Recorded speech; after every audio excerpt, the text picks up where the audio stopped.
YPF había sido privatizado, era una empresa española igual que Aerolíneas Argentinas. Los recursos de los trabajadores habían sido privatizados y habían sido entregados a las famosas AFJP de aquel señor calvo y de ojitos claros. La verdad, cuando hoy escuchamos a quienes eran discípulos y colaboradores de ese ministro explicarnos lo que van a hacer a nosotros, porque, claro, nosotros no entendemos de economía como ellos. Durante toda la década de los 90 para sostener la falsa dolarización.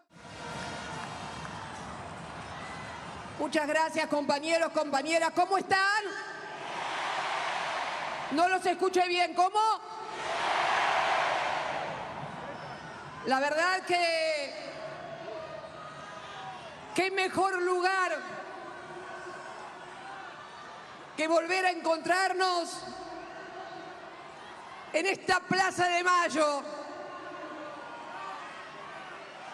la Plaza de la Patria.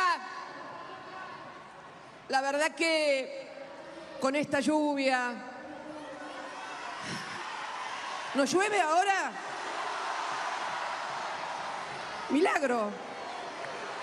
Dios, milagro. Y yo que quería hacer una figurita de Villiquen. Bueno, para los más pibes de 20 años que no saben qué era Villiquen, les cuento que era una revista que animó los años infantiles y escolares de millones de argentinos. Quiero encontrarme de nuevo con ustedes en esta plaza, como hace... ¿Qué?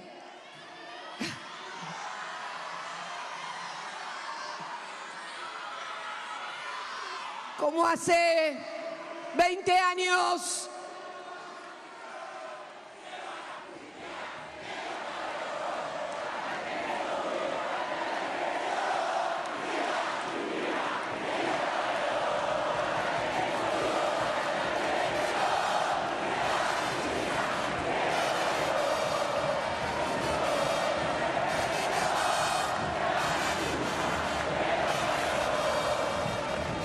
Miren, compañeros, compañeras,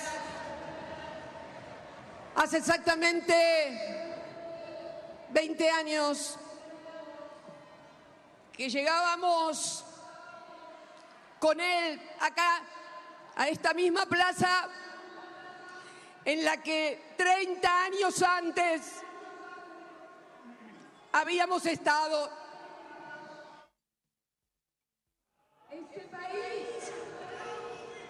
Ese país que recibió a aquel presidente patagónico de apenas 22% de los votos.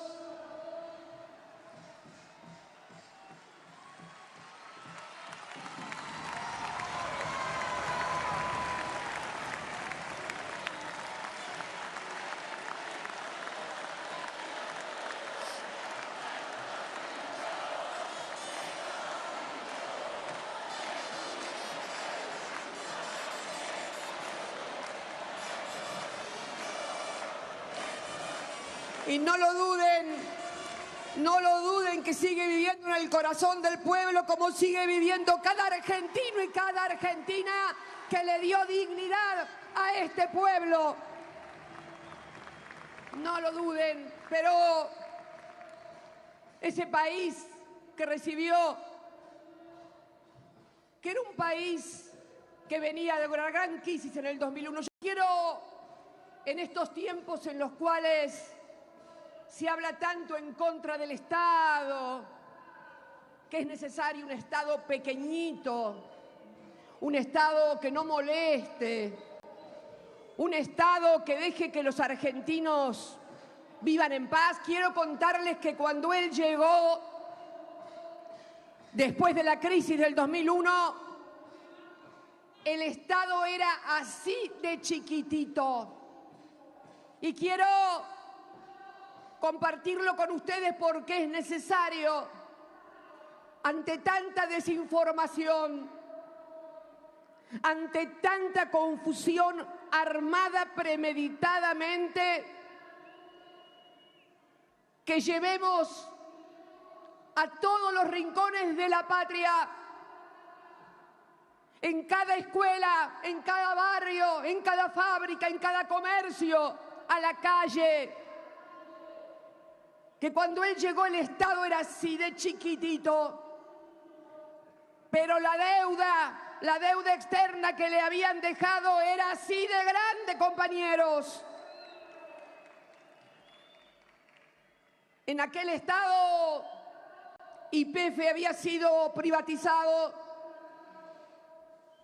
era una empresa española igual que Aerolíneas Argentinas, tampoco estaba el Correo, que también había sido privatizado. La ANSES tampoco existía, porque cuando él llegó, en la Argentina se jubilaban unos pocos. Los recursos de los trabajadores habían sido privatizados y habían sido entregados a la famosa AFJP.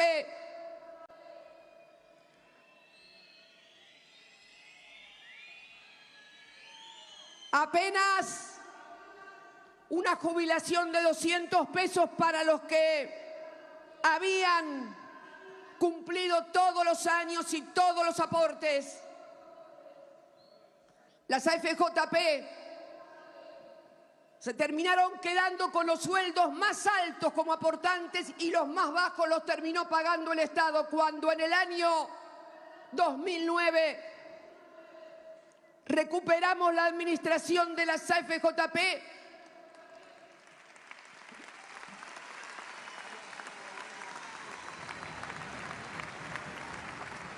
A ese momento escuchen por favor, el 60% de los jubilados eran abonados por el Estado Nacional.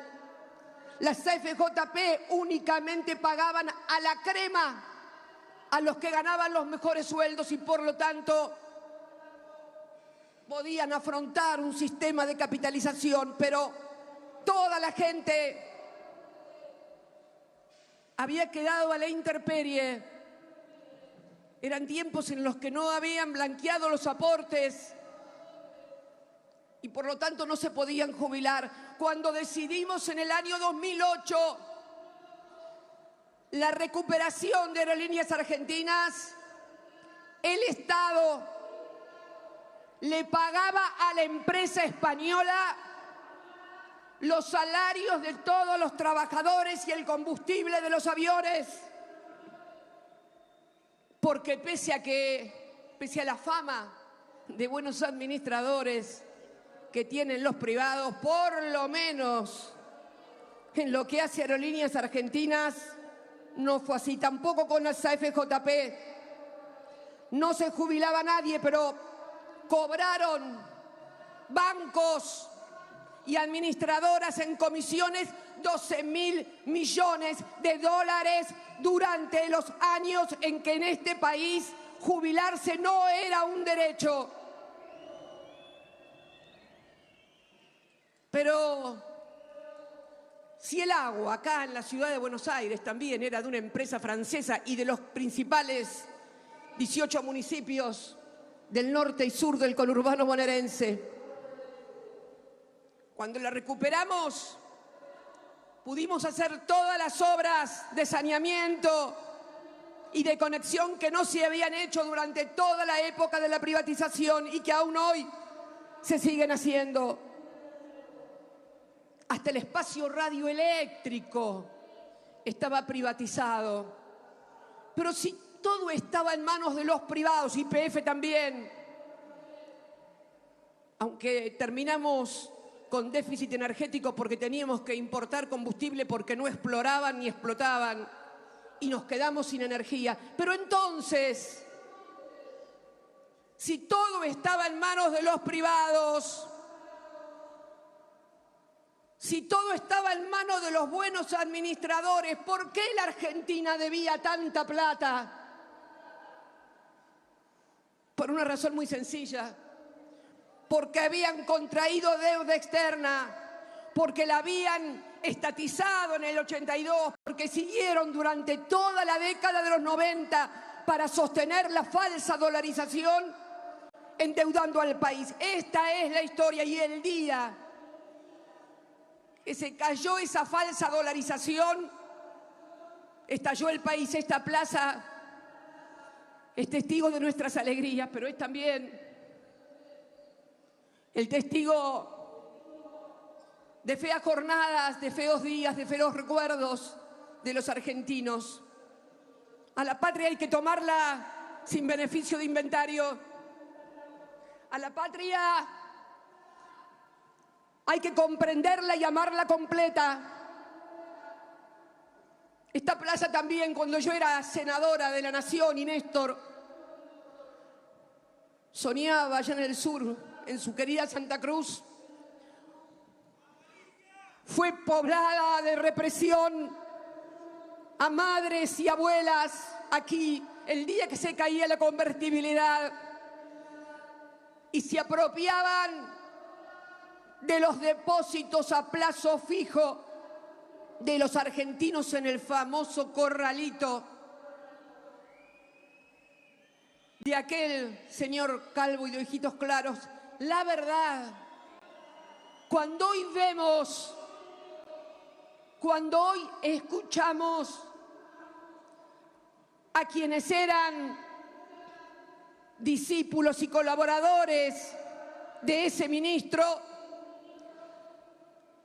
explicarnos lo que van a hacer a nosotros, porque, claro, nosotros no entendemos de economía como ellos. Nos fuimos a la universidad, no tenemos el título de economistas. Quiero decirle que, es cierto, Kirchner era un simple abogado como yo, pero fuimos los cucas los que pagamos los depósitos a plazo fijo con el Bodén 12. Sí, el Bodén 12, que no es una oferta para ir al shopping por la tarde, no, no, no. Es el bono que se le entregó a cada uno de los que cuando fueron a buscar los dólares y los pesos a los bancos, no estaban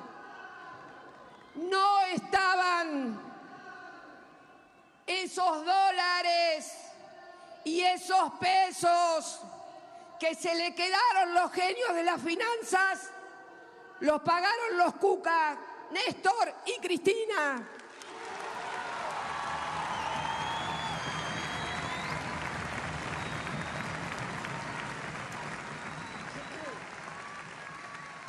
Sí, me acuerdo como si fuera hoy, 8 cuotas. Las 3 primeras las pagó Néstor, 2005, 2006 y 2007. Las otras, la última la pagamos 5, la última en el 2012. Anoten, genios de la economía, se la agarpamos nosotros la de ustedes. Nosotros los cucas, los perucas.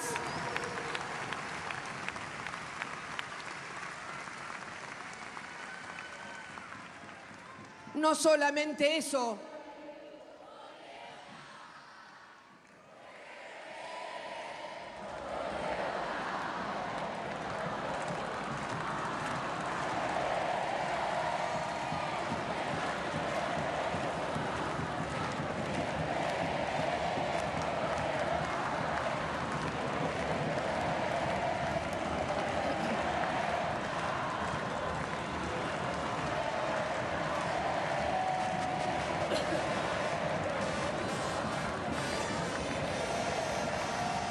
No solamente eso, cuando Néstor llegó al gobierno y recibió la deuda defaulteada, la deuda soberana defaulteada más grande de la historia, 150% del Producto Bruto, y la reestructuró contra viento y marea, logrando la quita de capital e intereses más importante de la que se tenga memoria. Era la deuda que había sido estatizada en el 82, cuando se iba la dictadura militar, y la deuda que se contrajo durante los 90 para sostener la falsa convertibilidad o la falsa dolarización. Esta es la historia. Pero no se quedó ahí. No, no, no. Además, decidió, junto al compañero Lula da Silva, pagar al contado, taca, taca, la deuda con el Fondo Monetario Internacional. Es ahí.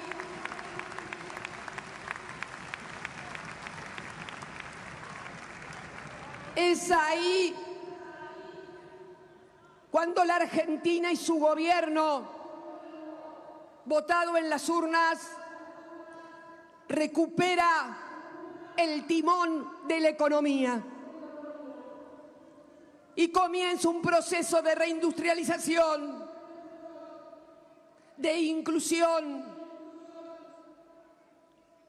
de valor agregado, de tecnología, de repatriación de científicos e investigadores.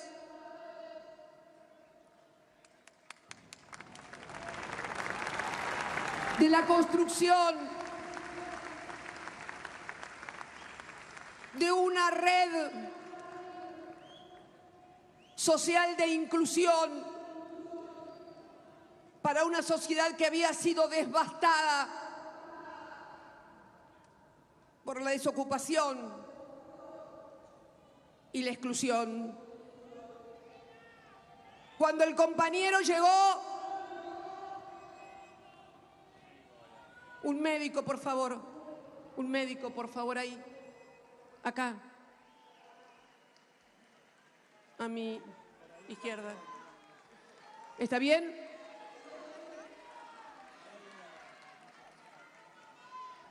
Cuando ese compañero llegó a presidente de la República, el Producto Bruto de este país era de 164.000 millones de dólares. Cuando su compañera entregó el gobierno el 10 de diciembre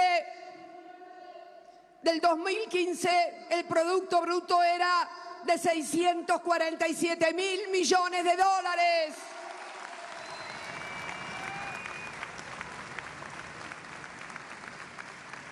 Pagamos durante 12 años y medio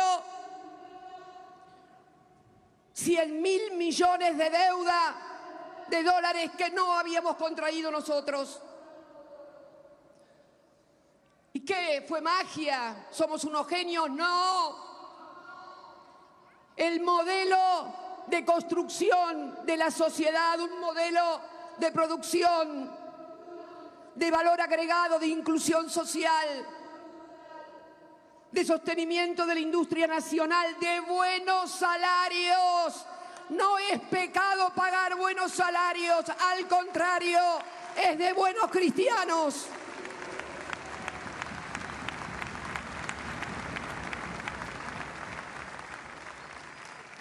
Y aquel gobierno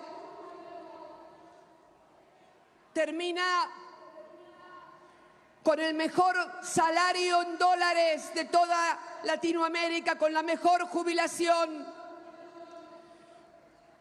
y con la mayor participación de los trabajadores en el Producto Bruto Interno, más del 51%.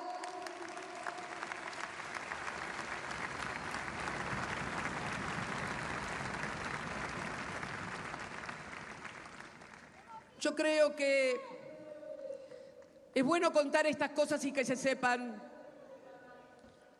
porque son números duros e inobjetables. Muchos dicen que mi segundo gobierno no fue tan bueno como el de Néstor ni como el primero mío. Tengo claro que es porque fue cuando más plata ganaron los trabajadores y cuando más podría ahorrar guita la gente. No tengo ninguna duda. No tengo ninguna duda. Y miren, no es que fueron 12 años fáciles, porque además está el otro argumento.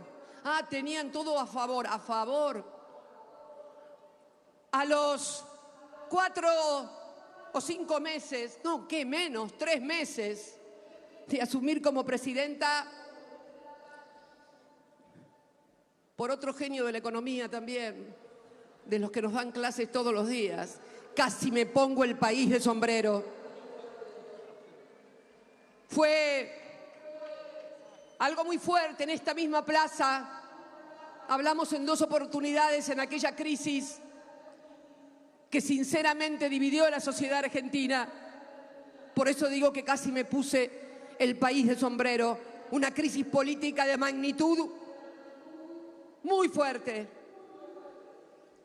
Y a los pocos meses, sobre mojado llovido, valga la redundancia, sobre mojado llovido, la crisis de Lehman Brothers, se cayó el mundo financiero en Wall Street y en todo el mundo. Una de las crisis, dicen los que escriben sobre estas cosas, que después del crack del 30 fue la más grande crisis internacional financiera que se recuerda, la del 2008. Después, enseguidita, 2008-2009, vino una sequía, sí. La sequía es algo redundante siempre en la economía argentina, tan agrodependiente en algunas cosas. Me acuerdo que entre el 2008, 2009, 2010 perdimos millones de cabezas de ganado. Hay una ventaja con respecto a esta sequía. En esta sequía nadie le echa la culpa al gobierno porque obviamente es una cuestión climatológica. El otro día, charlando con un dirigente de los movimientos sociales, se acordaba de que en nuestra sequía del año 2008-2009 colgaban a las vacas que se habían muerto en los alambrados y decían: esto es culpa de Cristina. Claro, la crisis y el enfrentamiento había... No me enojo, no es con rencor que lo digo, para nada, para nada. Simplemente el enfrentamiento y la confrontación había sido tan intensas que las consecuencias no podían desaparecer, ni aún todavía han desaparecido. Es una pena realmente. Es una pena porque necesitamos, en serio, los argentinos y las argentinas, poder articular algo diferente. No podemos seguir atados a una economía primarizada. No podemos seguir atados a los precios internacionales o a que llueva o a que salga el sol. Necesitamos dar un salto cualitativo los argentinos, de articular lo público y lo privado, una alianza entre lo público y lo privado para agregar valor, para incorporar tecnología. Miren, cuando uno ve las principales economías que han surgido en los últimos 20 o 30 años, fundamentalmente desde el lado asiático, no solamente China, cuando uno mira cada uno de esos ejemplos, lejos está de la doctrina que nos quieren imponer acá, que el mercado y lo privado todo lo resuelve. Al contrario, son modelos de acumulación acordados entre el sector público y el sector privado en las actividades que más retorno provocan y por lo tanto mayor incorporación de tecnología, de valor agregado y de trabajo calificado. Esta es la discusión que están esperando millones de argentinos y no las boludeces que se dicen todos los días en los medios de comunicación. Boludeces. Y perdonen la expresión.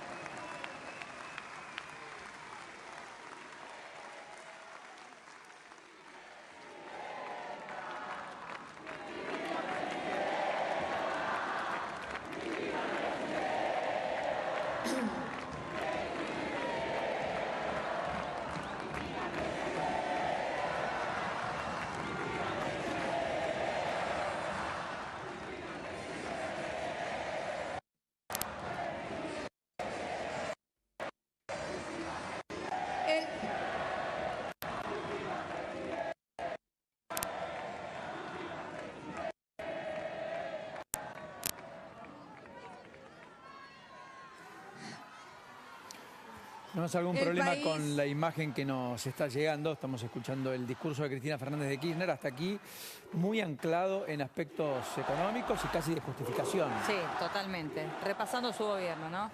Volvió. Ahí volvió. Ahí está.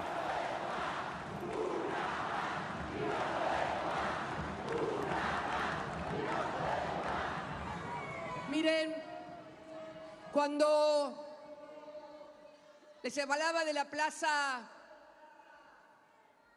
de aquel 25 de mayo del 2003, pero también no puedo olvidar la plaza de la Calabaza, la plaza del 9 de diciembre del 2015,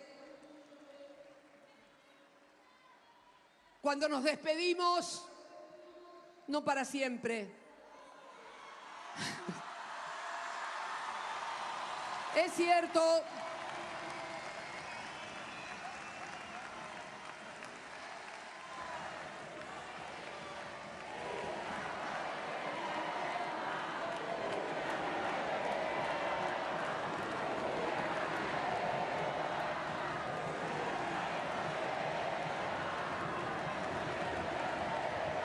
y no me despedí. Y no me despedí.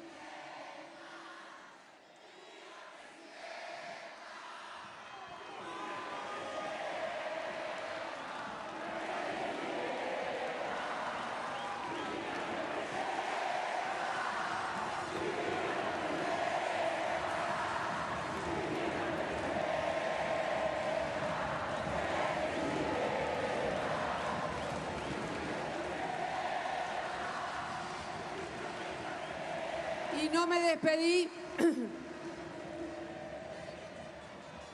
Y no me despedí. Yo recuerdo ese día con mucho amor, mucho agradecimiento, mucho cariño. Créanme que para una militante política de mi generación,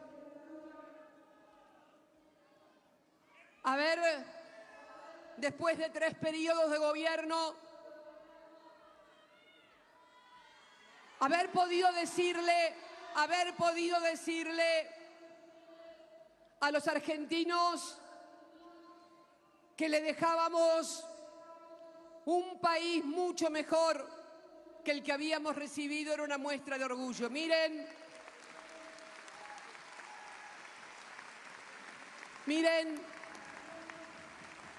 más allá de las dificultades, porque tampoco era Disneylandia, para Disneylandia hay que ir a otro lugar. Me parece que aquel día cuando rendimos cuentas en esta plaza y dijimos que habíamos llegado con la deuda defaulteada más grande de la historia y nos íbamos desendeudados y con la deuda en moneda dura más baja de las últimas décadas, 8% solamente en dólares. Y no lo digo yo, fui ratificada después, que el nivel de endeudamiento no solamente era ínfimo, ínfimamente ridículo, dijeron en algún momento, propio de alguna economía africana estrafalaria. Mirá vos. Las familias tampoco estaban endeudadas. Las empresas tampoco estaban endeudadas. Porque el salario de los trabajadores era el más alto de América Latina. Porque la jubilación y la cobertura previsional del 97% era la mejor de América Latina. Porque habíamos lanzado satélites al aire y estábamos incorporando tecnología. Porque habíamos peleado contra los fondos buitres y sin acceso al mercado de capitales Pagamos más, como dije hace un rato, más de 100.000 millones de dólares. Increíble, sin acceso al mercado de capitales. Ese fue, además, el famoso riesgo país, ese que te volvían loca midiéndolo. Cuando nos fuimos, creo que era de 600 puntos, 600 algo de puntos, no recuerdo exactamente. Esa era la Argentina que dejamos. ¿Y qué fue lo que recibimos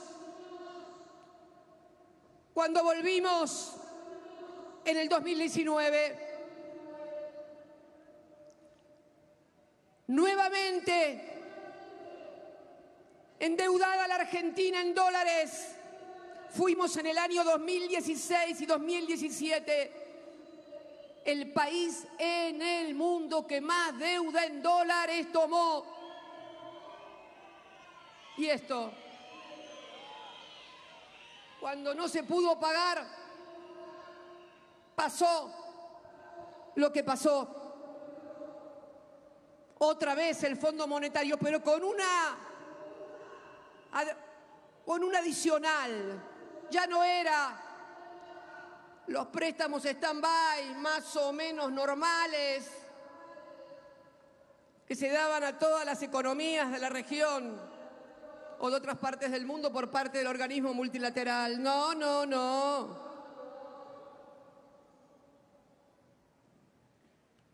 Le dieron, para que pudiera ganar las elecciones, 57.000 millones de dólares, un préstamo inédito, insólito. Le liquidaron, no tiene la culpa el chancho, sino el que le da de comer, no nos equivoquemos, no, la culpa no es del chancho, sino el que le da de comer, decía mi abuela. 45.000 millones de dólares le liquidaron y ni así pudieron ganar las elecciones. Entregaron un país endeudado con 2 dígitos de desocupación. También es cierto que si uno compara, ya que van a hablar, tanto les gusta hablar de números a los economistas, los 647.000 millones de dólares de PBI que les dejamos, perdónenme el personalismo, mala mía, se lo dejaron los argentinos, no era mío, era de todos ustedes, no era mío, mala mía.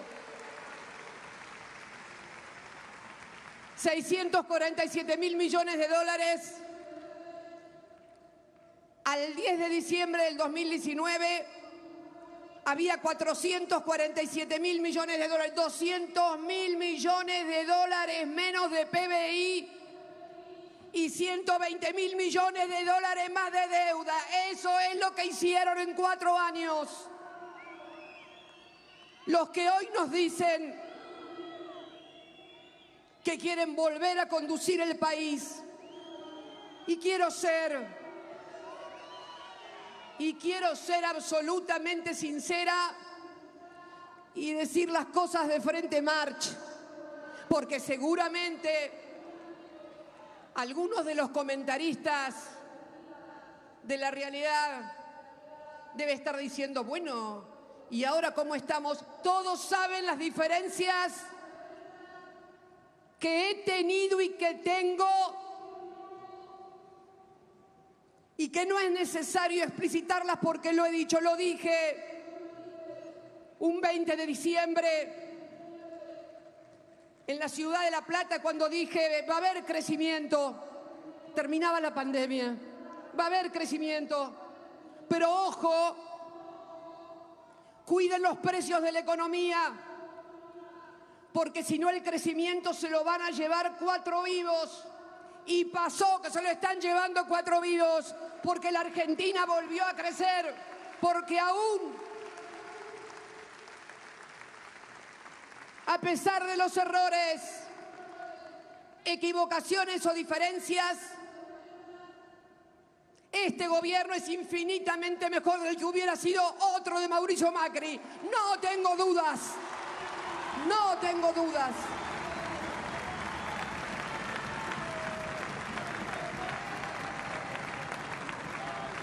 Todavía, medido el Producto Bruto del 22, no llegamos a los 647.000 millones de PBI del 15, pero estamos en 633.000 millones. El problema que hoy tenemos acuciante es la distribución del ingreso. Y miren, créanme, que para distribuir el ingreso muchas veces hay que ponerle carita fea a los que tienen mucho. Y no se trata de confrontar.